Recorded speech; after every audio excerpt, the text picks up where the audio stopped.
te parle que ton monde extérieur reflète ton monde intérieur. Je me présente Hélène Benoît, motivatrice éveilleuse à la magie wouhou, d'être soi. Comment est-ce qu'on peut prendre conscience de ce qui se passe à l'extérieur de soi pour voir qu'est-ce qui est comme blocage à l'intérieur de soi?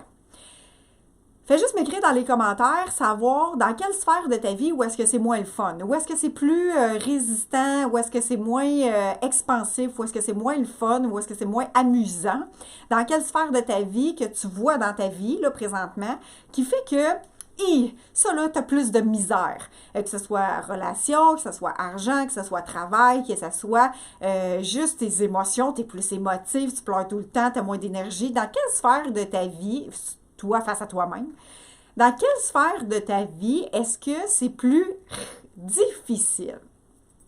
Alors, est-ce que tu es prête à challenger ce qui se passe dans ta vie réellement, le reflet de ta vie? Qu'est-ce qui se passe à l'intérieur de toi? Parce que ce qui se passe à l'extérieur, comme je disais tantôt, c'est le reflet de ce qui se passe à l'intérieur. C'est où est-ce que ça nous indique où est-ce que nos blocages y sont, où est-ce qu'on a peut-être un pattern, un conditionnement, une résistance qui nous empêche d'être librement soi. Être soi dans une légèreté, dans une abondance, dans une joie. D'emblée, naturellement, on est joie. On n'est pas intérieur, puis on est dans la légèreté. Mais il y a plein de choses en cours de route dans notre vie qui nous a empêchés, qui nous a bloqués, qui nous a comme mis des résistances à être dans cet état-là. Est-ce que tu aimerais ça, la retrouver, cet état-là? Puis là, probablement, tu étais bien jeune quand tu l'as perdu, quand tu as égaré cet état-là de légèreté, puis de « Wouhou! » Mais est-ce que tu es prête à reconnecter avec elle? Puis là, c'est de t'éveiller en conscience, parce que ce qui t'amène à te bloquer ou à être dans la légèreté ou dans l'abondance, c'est vraiment des fois dans l'inconscient. Fait qu'il va falloir mettre lumière là-dessus pour être capable de libérer ça, puis passer à un autre éveil, en fait, à une plus grande légèreté. Comment on fait ça? Comment on fait ça? Hyper simple, c'est d'en prendre conscience. Puis après ça, de le libérer. Mais la première étape, avant même de le libérer, c'est d'en prendre conscience, de dire qu'est-ce qui bloque là? C'est quoi mon pattern à cet endroit-là? Qu'est-ce qui fait que j'ai une résistance, que ça, j'ai tout le temps de la misère? Ou c'est tout le temps plus difficile, tu sais, dans les relations amoureuses, comme je disais tantôt, en rapport à l'argent, en rapport à toi puis ton travail, en rapport à juste réaliser une écriture, un projet ou une création de quelque chose, ou de commencer quelque chose.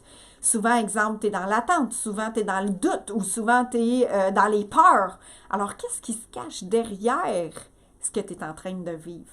Fait que c'est la question que j'ai juste le goût de te poser aujourd'hui, de dire, OK, tu vis quelque chose de plus dur ou plus difficile, ou c'est plus résistant, ou c'est plus challengeant, cette situation-là. Cool! On va l'accueillir, on va la regarder, on va juste l'observer. Puis on va aller voir en arrière qu'est-ce qui se passe. Qu'est-ce qui se cache? C'est la question que je te demanderais de te poser face à ta situation. Qu'est-ce qui se cache derrière ce que tu es en train de vivre? Qu'est-ce qui se cache en arrière de ça? Qu'est-ce qui fait que je reste dans ton toi fixe, qu'est-ce que je reste dans mon moi fixe, au lieu d'être dans mon expansion, dans ma légèreté? Qu'est-ce qui se cache derrière? Puis là, je ne te demande pas avec ton cerveau de trouver une réponse. Je te demande juste de répéter la question, qu'est-ce qui se cache derrière, qu'est-ce qui se cache derrière ça, puis de laisser aller. Juste d'aller toucher l'énergie, d'aller voir ce qui se passe, d'aller voir ce qui remonte, puis prendre des notes de tout ce qui te vient. Puis observe qu'est-ce que c'est, qu'est-ce qui se passe là-dedans. Puis après, on fera une libération dans une prochaine vidéo. Alors, si c'est léger pour toi, rejoins le groupe La Magie d'être soi. Le lien est dans les commentaires. Puis en plus de ça, si tu penses que ça peut rajouter de la valeur à quelqu'un, ce contenu-là, tag-le dans les commentaires ou partage-lui la vidéo pour que lui aussi puisse, cette personne-là, elle aussi puisse s'éveiller à sortir de ses résistances, de ses blocages ou de ses moments plus difficiles. Parce que, tu sais, l'être humain, c'est simple, on veut être aimé, aimer et être aimé, mais avant tout, on choisit d'être dans notre bien-être. Mais des fois, c'est un peu difficile. Des fois, il me semble qu'on s'enfarge. Fait que si on observe ce qui se passe dans notre vie à l'extérieur, on va aller revenir à l'intérieur de soi, puis on va éveiller ce qui bloque, puis ce qui dérange, qui fait que on n'est pas dans notre bonheur, dans notre légèreté ou dans notre bien-être. Alors, j'espère que ça a rajouté de la valeur pour toi, et je te dis, magnifique après-midi. Wouhou!